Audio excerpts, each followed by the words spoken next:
patīk Viktora Frankla citāts, ka starp stimulu un atbildi ir intervāls. Un šajā intervālā ir mana vara izvēlēties atbildi, un tur ir mana izaugsme un mana brīvība. Un tajā brīdī, kad tu sastopies ar palaidē mehānismu, šo emocionālo distresu, šo garlaicību, šo trauksmi, šis ēpasts ienāca, kāds kaut ko pateica, un tu uzreiz liec ēdienu mutē, tātad ir šis stimuls un ir reakcija. Tur nav nekāda intervāla.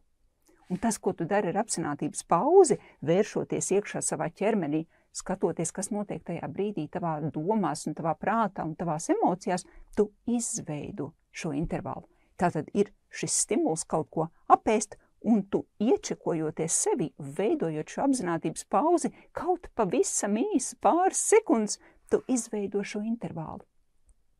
Un šajā intervālā ir tava izaugsme un tava brīvība.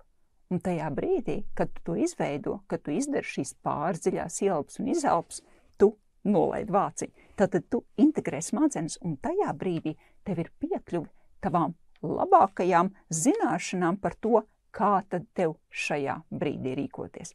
Bet atceries, es tikko teicu, ja tu esi fizioloģiski izsalkus vai izsalcis, ēdiens, protams, ir labākais risinājums. Bet ja tu neesi fizioloģiski izsalkusi, tad paceļās jautājums, ko darīt.